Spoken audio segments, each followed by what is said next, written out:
A'udzubillahi minasyaitonirrajim. Bismillahirrahmanirrahim. Assalamualaikum warahmatullahi wabarakatuh. Alhamdulillahirabbil alamin. Wassalatu wassalamu ala nabiyyina Muhammadin wa ala alihi wa ashabihi ajma'in.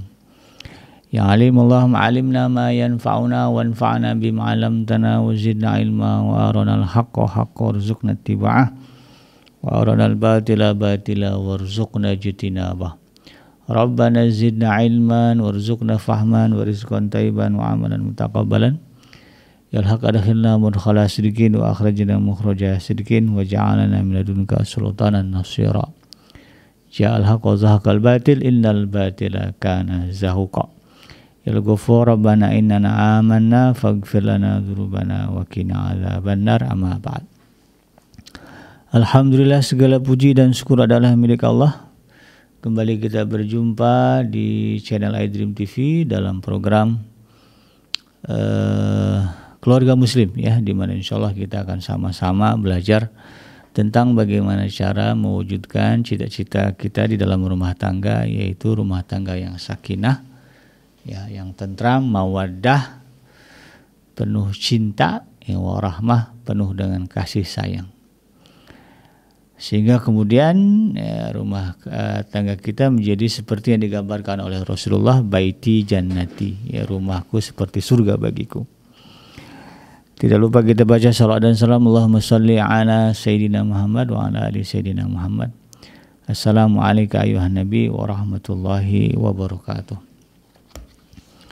Semoga Allah terima salawat dan salam yang kita baca dan dilimpah curahkan kepada para Nabi dan para Rasul, wabil khusus, ya, Rasulullah Muhammad SAW. Dan semoga, ya, kita termasuk ke dalam kelompok orang yang akan berbahagia ketika berjumpa dengan Allah nanti di yaumul mahsyar, dijauhkan dari api neraka, dimasukkan ke dalam jannah, dan dipertemukan dengan Rasulullah Muhammad SAW. Insyaallah, amin ya rabbal alamin. Sahabat hadirin yang dirahmati Allah dimanapun Anda berada, di dalam kesempatan kali ini di program Keluarga Muslim, saya ingin mengangkat satu tema, yaitu memilih jalan tengah, ya, di dalam rumah tangga.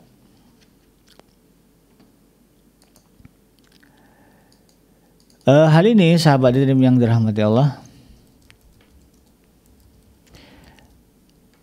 sebagaimana yang disebutkan, ya, di dalam surah di dalam Al-Quran, di dalam surah Al-Baqarah ayat yang ke-143, ya. Ini kaidahnya, ya, kaidah utamanya Allah sebutkan di dalam surah Al-Baqarah ayat 143.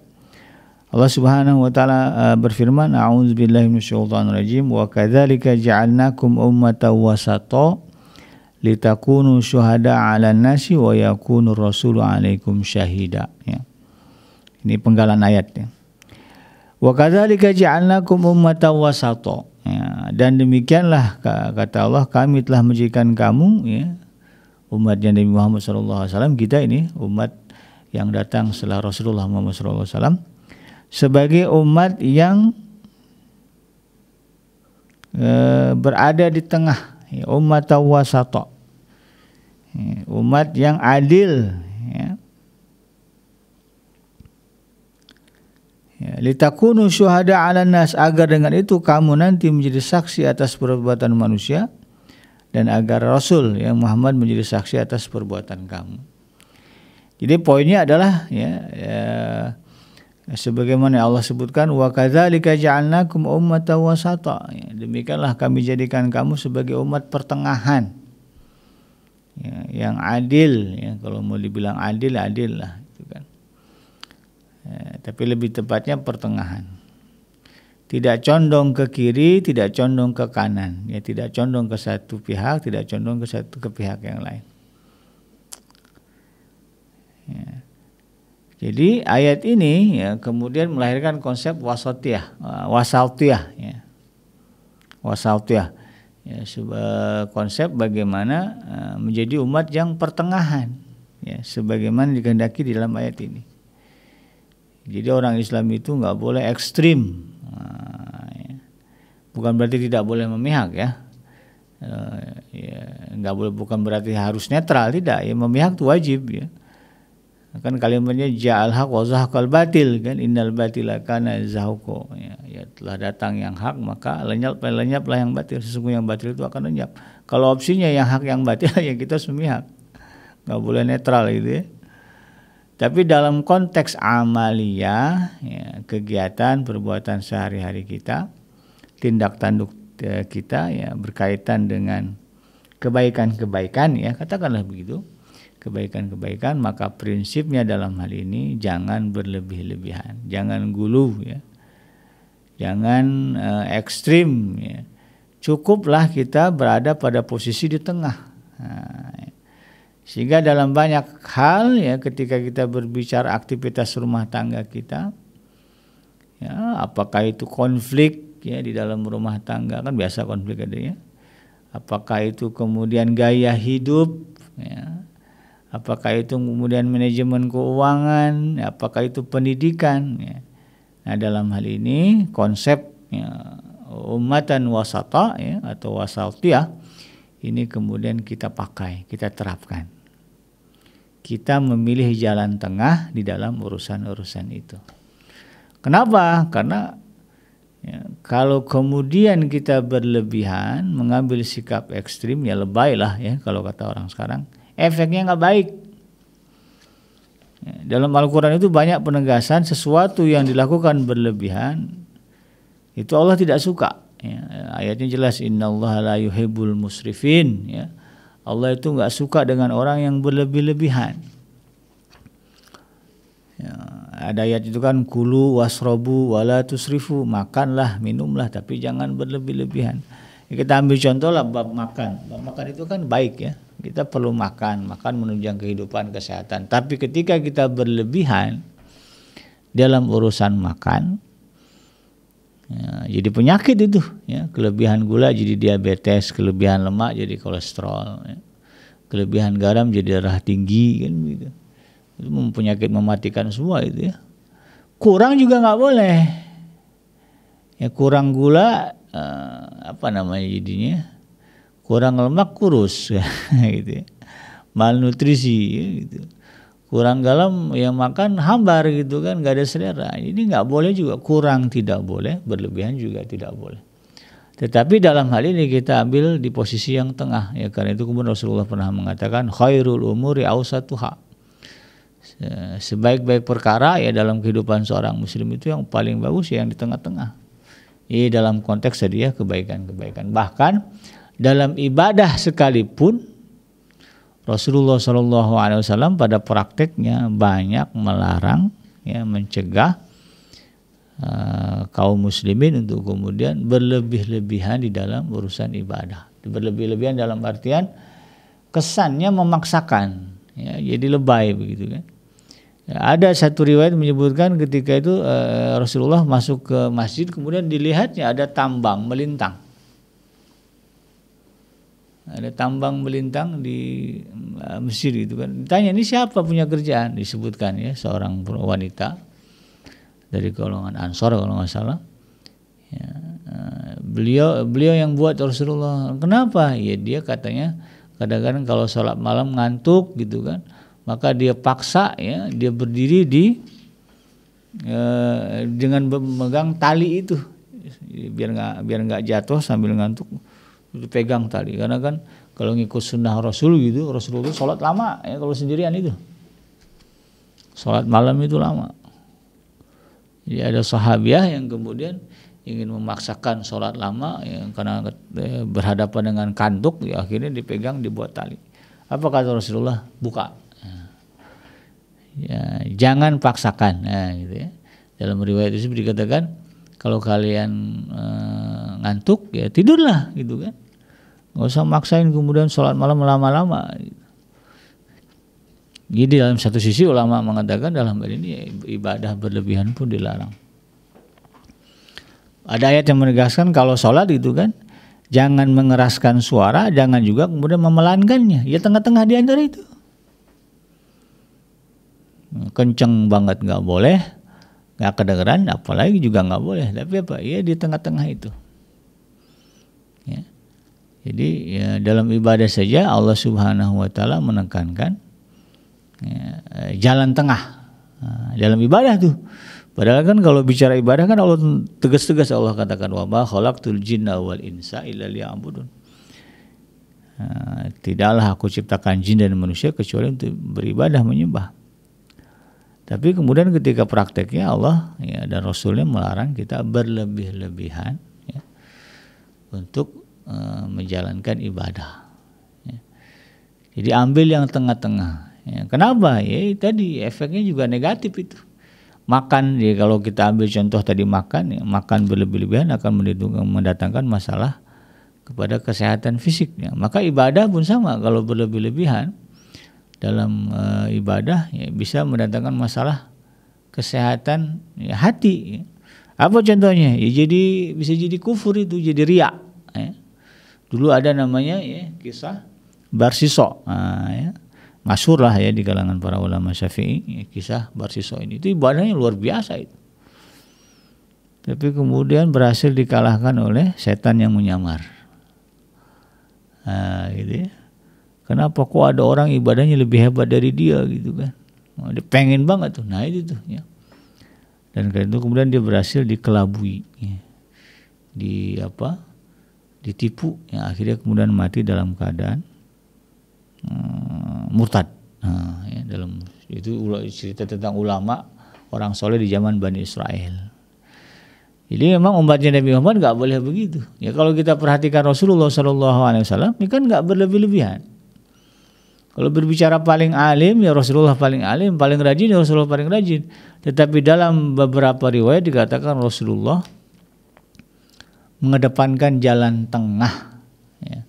Mencontohkan berada di posisi tengah-tengah. Nah, sebagaimana yang termaktub ya di dalam satu hadis dalam riwayat Imam Bukhari dan Muslim, sebetulnya hadis-hadis yang mengedepankan ini tadi ya, bagaimana Rasulullah menyontohkan jalan tengah ya di dalam menjalani kehidupan ini, termasuk dalam urusan ibadah, itu banyak. Nah, yang paling menonjol ini hadis yang diriwayatkan oleh Imam Bukhari dan Imam Muslim ya. Hadisnya cukup panjang ini sahabat hadirin ya. Saya baca saja maknanya. Disebutkan ada 3 orang yang mendatangi rumah Nabi SAW ya. Dalam hadis itu ja'a salah satu rahtin ila buyuti azwaji Nabi SAW. Yas'aluna an ibadatin Nabi SAW ya. 3 orang ini datang ke rumah istri-istri Rasulullah SAW untuk menanyakan bagaimana ibadahnya Nabi. Itu kan. Maka kemudian ketika mereka telah dikasih tahu bagaimana Rasulullah ketika berada di rumah istri-istri beliau ya, mereka geleng-geleng gitu kan ya. Bagaimana rajinnya Rasulullah SAW beribadah, padahal dia seorang nabi ya, surga udah pasti kan begitu ya. Allah sudah sangat dekat dengan Rasulullah, namanya juga Rasulullah kan begitu. Mereka geleng-geleng. Lalu kemudian mereka mengatakan, jadi setelah mereka keliling tuh ke rumah istri Nabi, lalu kemudian mereka punya kesimpulan. Ya. Kesimpulannya adalah wa aina nahnu min Nabi sallallahu alaihi wasallam. Ya. Mereka mengatakan siapa sih kita dibandingkan Nabi sallallahu alaihi wasallam? Begitu rajinnya Rasulullah sallallahu alaihi wasallam. Ya. Mereka mengatakan sesungguhnya beliau telah diampuni dosanya dan yang telah lalu dan yang akan datang. Lalu kemudian salah seorang di antara mereka mengatakan, apa katanya? Waqalu ya.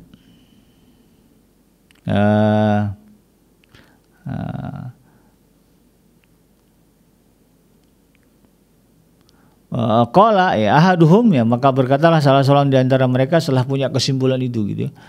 Ya Rasulullah aja udah diampunin dosanya begitu rajin ibadahnya. Maka salah seorang dari ketiga ini mengatakan, amma ana, adapun saya ya fa inni usallil lail abada. Maka saya akan sholat malam sepanjang malam. Sholat malam setiap hari sepanjang malam. Ini plus isya ya. Begitu masuk isya itu sampai menjelang subuh dia mau sholat malam aja. Ya. Wa qala al-akhar, berkata yang lain, ana asumud dahar wala aftiru, ya. Kalau gitu saya, kata yang satu lagi apa, mau puasa sepanjang tahun. Tiap hari mau puasa, nggak mau kosong deh gitu. Setiap hari mau puasa. Kalau puasa Daud kan sehari puasa sehari buka, ini enggak, dia mau setiap hari puasa sepanjang tahun. Kemudian waqala al-akhar, lalu berkata yang satu lagi, ana a'tazilun nisa fala atazawwaj abada. Ya. Maka kata orang ini apa, kalau begitu saya mau menjauhkan diri dari perempuan, dari istri perempuan, maka saya nggak akan nikah, ya. Saya nggak akan nikah katanya gitu. Jadi yang satu mau sholat malam sepanjang malam setiap hari, yang satu mau puasa ya setiap hari sepanjang tahun, yang satu nggak mau kawin, ya nggak mau nikah. Setelah mereka itu tuh ya keliling ke rumah istri Rasulullah, nanya tentang bagaimana ibadah Rasulullah, kemudian punya kesimpulan. Kalau gitu jauh kita nih gitu ya. Padahal Nabi udah diampunin dosanya begitu kan, yang telah lalu dan yang akan datang. Lalu kalau di dalam hadis ini dikatakan faja'a Rasulullah sallallahu alaihi wasallam faqala. Nah, lalu kemudian Rasulullah sallallahu alaihi wasallam mendatangi mereka. Lalu kemudian Rasulullah berkata, antumul ladzi qultum kaza wa kaza. Jadi mereka itu kalau dikronologiskan lah ya peristiwanya, setelah mereka ketemu dengan istri Rasulullah SAW, kemudian mereka ngomong tuh ya, di hadapan istri-istri Rasulullah SAW. Yang ngomong yang tiga tadi itu ya, oh kalau gitu saya mau sholat malam aja deh terus ya, kalau gitu saya mau puasa aja terus deh, kalau gitu saya nggak mau nikah deh. Kedengaran sama yaitu di hadapan istri-istri Rasulullah.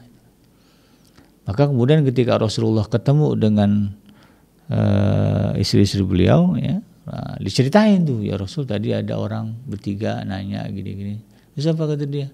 Itu tadi ngomongnya gini-gini. Nah, langsung ya hari itu juga diluruskan oleh Rasulullah SAW. Rasulullah menemui orang-orang ini lalu kemudian mengatakan, ya, antumul ladzi qultum kaza wa kaza, apakah kamu yang mengatakan begini-begini, maksudnya itu tadi ya kepada istri-istri Rasulullah SAW. Ama wallah ya, kata Rasulullah, dan demi Allah kata Rasulullah SAW, ini lahsyakum lillah ya. Saya ini adalah orang yang paling takut kepada Allah, wa atqakum lahu ya, dan yang paling bertakwa kepada Allah. Lakinni kata Rasulullah SAW, tetapi saya asumu wa aftir, saya puasa dan saya juga buka. Artinya Rasulullah itu nggak ada konsepnya puasa sepanjang tahun. Ada masanya beliau puasa, ada masanya beliau nggak puasa. Itu paling banter itu tadi ya, Rasulullah menyunahkan ya kalau mau sering-sering puasa ya puasa Daud gitu kan, saum Daud kan, hari ini puasa besok buka. Ya nggak boleh nggak puasa tiap hari gitu kan, ya, harus ada masa berbukanya, ada breaknya. Kata Rasulullah SAW, anak semua usur, saya berpuasa dan saya juga kadang-kadang nggak puasa itu kan. Ya, wa usalli wa arkud, ya. Saya sholat malam, tapi saya juga kemudian istirahat kata Rasulullah SAW. Ya. Tidur gitu kan, ada jeda juga ya, tidur juga, nggak sepanjang malam ya. Dalam riwayat banyak disebutkan Rasulullah itu tidur malam lebih awal, nanti bangun di pertengahan atau di sepertiga malam terakhir.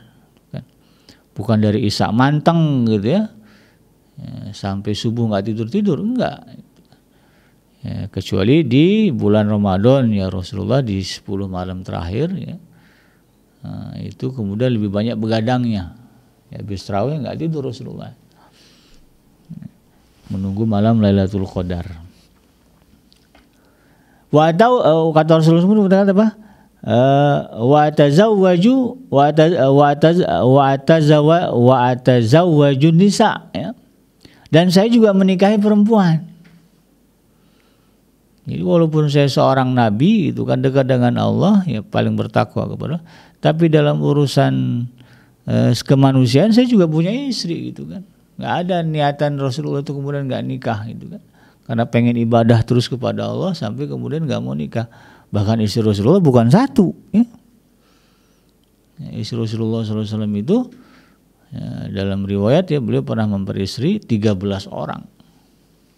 Ada yang mengatakan 12, ada yang mengatakan 9. Yang jelas bukan satu aja kan itu. Bayangkan tuh. Ya, kalau konteksnya, padahal Rasul katakan saya yang paling takut kepada Allah, saya yang paling bertakwa kepada Allah. Tapi di sela-sela itu tadi ya, penghambaan dirinya kepada Allah, beliau juga nikah, gitu kan? Beliau berkeluarga, punya anak, punya cucu gitu. Maka kemudian Rasulullah SAW mengatakan, "Faman raghiba an sunnati falaysa minni." Maka siapa kata Rasulullah SAW ya, yang benci ya, dengan cara hidupku, dengan sunnahku kata Rasulullah SAW, falaysa minni, maka orang itu bukan dari golonganku. Wah, rugi berat kita ya. Nah, kita kan pengen jadi diakui sebagai umat Nabi Muhammad ya. Pengen mendapatkan syafaat Rasulullah, tapi kalau kemudian nggak diakui Rasulullah gara-gara tindakan ekstrim tadi dalam beribadah, ya repot ya. Jadi bahwa ya hidup Rasulullah gitu kan. Rasulullah itu tidak puasa sepanjang tahun, tidak sholat malam sepanjang malam gitu kan. Dan beliau juga tidak menghindari pernikahan, bahkan beliau menikah dan punya anak dan cucu gitu. Ya, itu sunnah Rasulullah SAW. Nah, yang kalau benci dengan itu, maka kata Rasulullah SAW, falaysa minni, maka dia bukan urusanku. Nah, dalam hal ini sahabat hadirin, demikian juga dalam konteks kita berkeluarga. Dalam ibadah saja kita tidak dibolehkan berlebih-lebihan. Ini tidak boleh ekstrim, tapi ambil jalan tengah. Ya, dalam hal ini aplikasinya bagaimana? Ya, ketika kita berbicara ya, menghadapi istri, ya, istri maunya royal, semuanya dibeli gitu. Nah, suami harus paham, nggak boleh juga yang ngelepas. Ya, tapi juga harus ada ditahan-tahan. Atau sebaliknya, suami maunya royal begini-begitu, istri ngimbangin. Gitu. Ya, biar suami nggak terlalu royal. Itu kadang ada model suami ya, royal sana sini. Ya. Begitu bangkrut kan susah. Nah, istri kan mikirnya jauh itu kan. Daripada dia bangkrut begini-begitu, mendingan ditahan-tahan, ngimbangin lah gitu kan. Ya, bukan berarti pelit ya, bukan berarti nggak boleh royal, tapi ada itu tadi nggak boleh berlebihan. Ya, kalau udah berlebihan kan dampaknya kan nggak baik gitu ya. Nah, persoalannya kan begitu. Istri yang paham ya begitu, suami yang paham juga sama. Nah, dalam satu dalam satu riwayat ya dari Buraidah Al-Aslami radhiyallahu anhu, dia berkata. Ya, jadi dalam hadis ini dikatakan an Buraidata al-Aslami qala Rasulullah sallallahu alaihi wasallam, alaikum hadiyan qasidan fa innahu may yusadda hadzal din yaglibhu ya. Kata Rasulullah SAW, hendaklah kalian mengikuti petunjuk dan beramal sewajarnya. Nah, ini enggak berlebihan gitu kan. Nah, kenapa? Fa innahu, karena sesungguhnya kata Rasulullah SAW, mayushadda, siapa yang lebay ya, berlebih-lebihan tadi ya dalam banyak urusan ya, yushadda hadzal din ya, berlebih-lebihan atau lebay dalam urusan agama ini, yaglibhu, maka dia nanti akan kalah. Dia pasti akan kalah. Ya, kalah itu gimana? Ya itu tadi ya. Kalau di ekonomi nanti jadi bangkrut gitu kan. Kalau di sosial nanti jadi berantakan ya. Kalau di pendidikan nanti anaknya enggak karu-karuan. Maka dalam hal ini penting bagi kita suami istri memahami konsep jalan tengah. Ya, sebagaimana disebutkan tadi ya hadisnya, khairul umuri awsatuha, sebaik-baik urusan kata Rasulullah yang di tengah. Kalau berbicara finansial ya, pengelolaan keuangan itu tadi ya, istri ya, yang maunya semuanya serba dibeli, ditahan-tahan sama suami. Suami jangan main kasih aja gitu kan. Ayah gimana ini beli ya, lihat dulu lah barangnya ada nggak. Kadang-kadang perempuan ini ya, nangis-nangis bilang nggak ada baju, begitu dibuka lemari baju semua isinya ya. Bingung mau ke kondangan gak ada baju, buka itu lemari baju semua. Gak ada sepatu, dia rak sepatu dia semua. Jadi ngeliat ke sepatu pengen beli, ngeliat baju pengen beli, ya, itu sifat perempuan. Kalau mau diikutin ya begitu. Nah perempuan laki-laki, ya, wah bukan kita nggak sayang. Ingat hadis itu tadi, dalam ibadah saja kita tidak boleh berlebih-lebihan, apalagi dalam urusan belanja. Istri juga sama, ya, punya suami royal banget gitu kan. Asal keluar ya sekian juta habis ya buat traktir sana sini. Gitu. Bukan kita nggak suka punya suami yang dermawan, tapi dalam hal ini bisa jadi itu kan dia terbawa arus sehingga terjerumus ke dalam sikap berlebihan tadi gitu kan. Dipuji-puji temennya, hidungnya mekar gitu kan. Nah, kalau orang udah dipuji kadang-kadang kan lisan ini gitu ya, setan kan senang banget ya. Itulah keluar aja gitu kan. Uang gitu kan. Nah, nggak mikirin itu ya kan nanti gimana gantinya gini gitunya. Nah, istri kan harus tahu juga yang kayak gini kan. Maka dia rem-rem ya. Ya biasanya dulu sebelum nikah gitu kan. Nongkrong tiap hari di kafe ya sama teman-teman, sekarang udah nikah dibatasin. Abang, ya ingat abang udah punya istri, punya anak ya. Ya, lebih baik habiskan waktu atau sebagian besar waktu kita habiskan bersama dengan keluarga. Kalau mau kumpul sama teman-teman sepekan sekali aja dah gitu ya.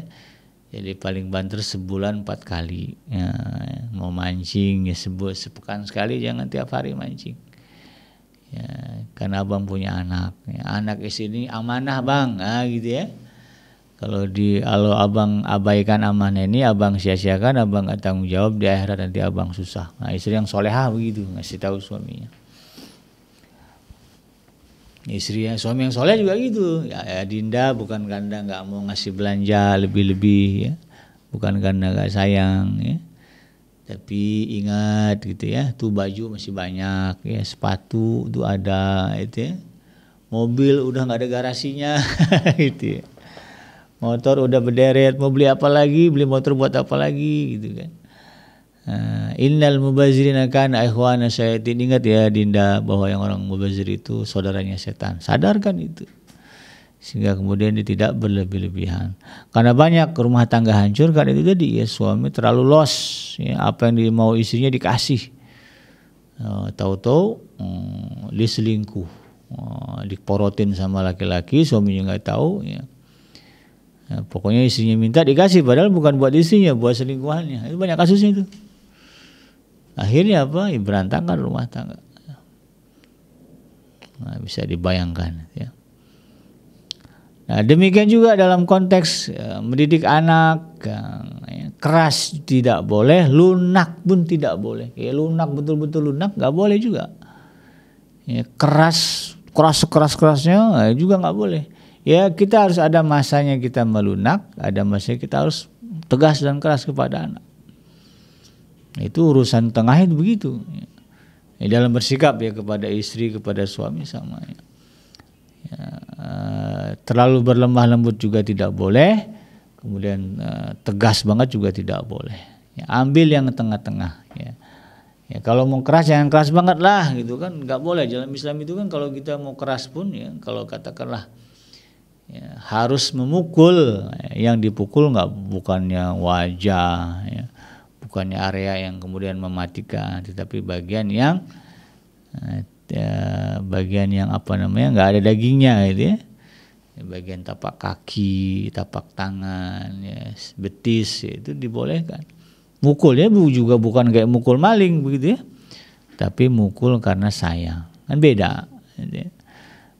Itu bentuk tidak berlebih-lebihan itu kan. Tapi nggak begitu juga nggak boleh, misalnya iya aja oke lembut deh ya, anak kita nanti ya, istri kita bisa jadi kemudian meremehkan kita ya. Rasulullah saja kan ada momen beliau tegas ya, ada momen beliau menunjukkan rasa tidak suka ya.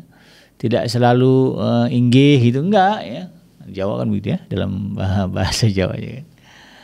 Kalau udah suami bilang inggih, wah itu udah tipikal yang lembut sekali gitu kan. Ya, sering begitu juga tidak boleh, tapi ambil yang tengah-tengah.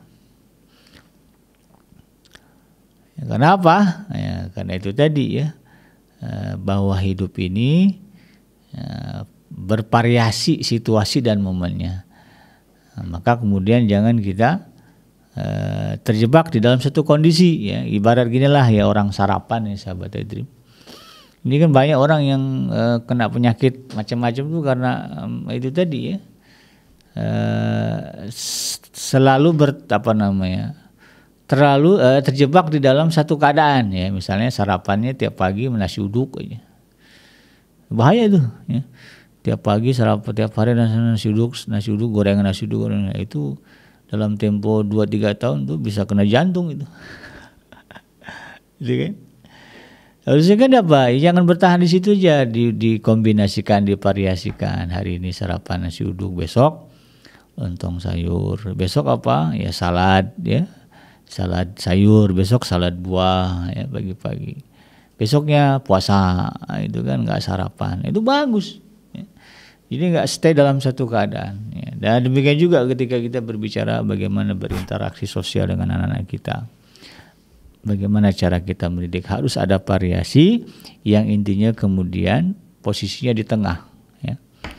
Anak-anak sama, tidak kita biarkan ya, ikut maunya anak-anak, tetapi juga kemudian tidak kita kekang. Ada masanya kita mengulur, ya. Mengulurkan menurunkan ego kita supaya kemudian anak-anak ini bisa mengekspresikan apa yang mereka inginkan, tapi ada momen kemudian kita menegaskan, dalam hal ini ayah atau ibu yang mengambil keputusan, kamu harus ikut, harus ada begitu. Kalau dilepas aja ya demokrasi gitu kan, apalagi suara terbanyak, nanti ketika anak terjerumus ke dalam pergaulan yang salah, ini repot. Tahu-tahu datang udah hamil aja, kan repot.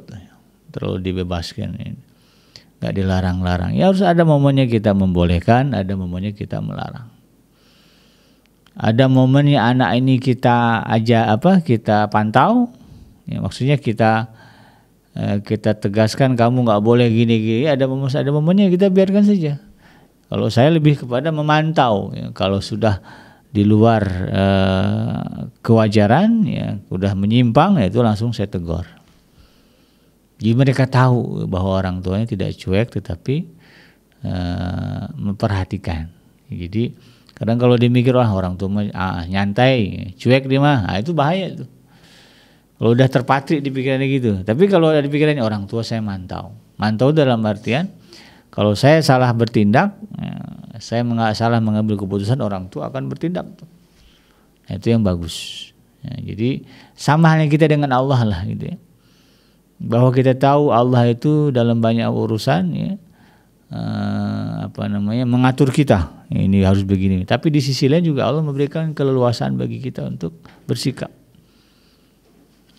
Banyak kan ayat-ayat yang mengarah kepada sana ke sana. Ya, ibadah kan nggak semuanya wajib gitu ya. Ada juga ibadah yang sunnah pilihan gitu kan, nggak semuanya diwajibkan gitu kan.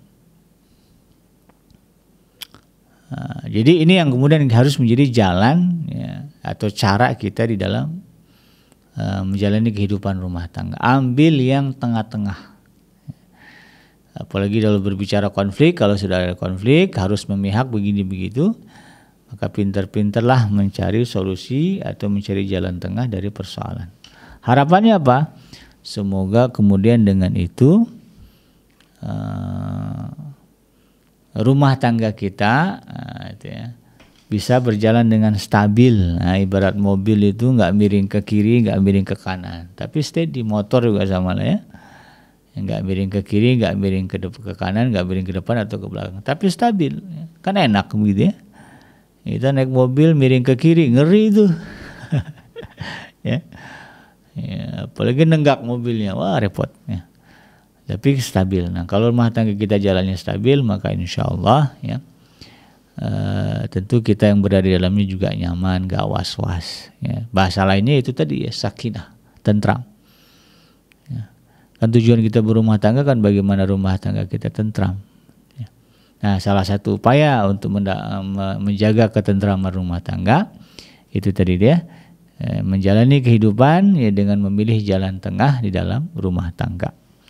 Demikian sahabat Dream ya, mudah-mudahan bermanfaat. Yang benar datangnya dari Allah Subhanahu wa taala, yang salah semata-mata lahir dari kealfaan dan juga kehilapan saya pribadi ya. Saya bikin pamit undur.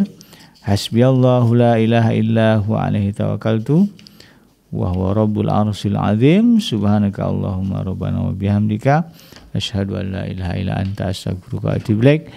Walhamdulillahirabbil alamin. Wassalamualaikum warahmatullahi wabarakatuh.